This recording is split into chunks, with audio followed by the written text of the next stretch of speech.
소아시아의 교회들이 이단의 침투로 인해 혼란스러워하는 모습을 보면서 바울은 에베소 교회를 염려했습니다. 복음만으로는 도달할 수 없는 비밀스러운 영적 경지가 있다고 전제한다든지 소수의 선택된 사람들에게만 허락된 영적 지식이 있다고 주장하는 사상이 침투한다면 아무리 주를 향한 믿음과 성도를 향한 사랑으로 모범적인 신앙생활을 하고 있는 에베소 교회라도 얼마든지 혼란에 빠질 수 있기 때문입니다.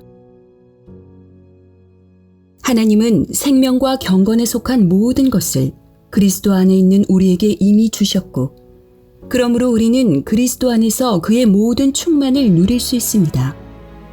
그럼에도 불구하고 무언가 부족함을 느끼는 사람들이 있다면 이는 그들이 하나님께서 복음을 통해 주신 것들을 잘 모르기 때문이지, 복음이 완전하지 않거나 혹은 소수의 특별한 사람들에게만 주어졌기 때문이 아닙니다.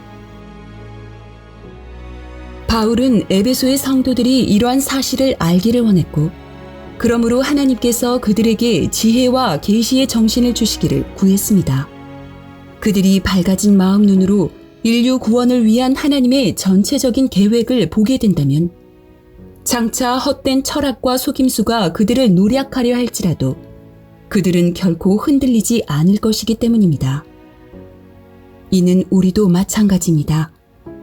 우리를 향한 하나님의 부르심의 소망이 무엇인지, 하나님의 기업의 영광이 얼마나 풍성한지, 그리고 하나님께서 그 힘의 강력으로 역사하심을 따라 믿는 우리에게 베푸신 능력이 얼마나 큰지를 분명히 알아야 합니다.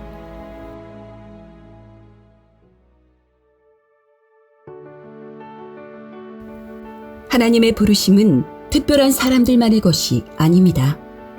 그리스도 안에 있는 자라면 누구나 부르심을 받았습니다. 하나님은 우리를 택하셨고, 그리스도 안에서 구속하셨고, 자녀가 되게 하셨고, 성령으로 인치셨습니다. 우리를 하나님의 아들과 동등한 후사로 삼으신 것입니다. 이것이 부르심을 받은 것이 아니면 무엇입니까? 하나님은 아들과 끝까지 함께 하시듯 우리와 끝까지 함께 하실 것이고, 우리는 장차 모든 것이 그리스도에게 통일되는 그날을 맞이할 것입니다. 그날이 되면 하나님의 기업은 그 영광을 온전히 드러내겠지만, 마음 눈이 밝아진 사람은 지금도 그 기업의 영광의 풍성을 볼 수 있습니다.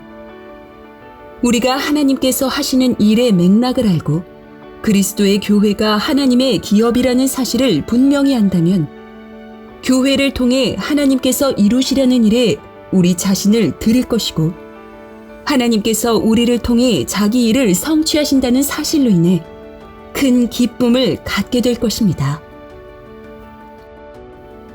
복음은 말로만이 아니라 능력으로 우리에게 나타났습니다. 우리는 본래 지옥의 자식들이었으나 이제는 천국의 자녀들이 되었습니다. 이를 가능하게 한 것이 하나님의 능력입니다. 하나님은 그 능력으로 그리스도를 죽은 자들 가운데서 살리셨고, 또한 그를 하늘 보좌에 앉게 하셨습니다. 바로 그 능력으로 하나님은 우리를 부활하게 하실 것이고, 또한 하늘에 오르게 하실 것입니다.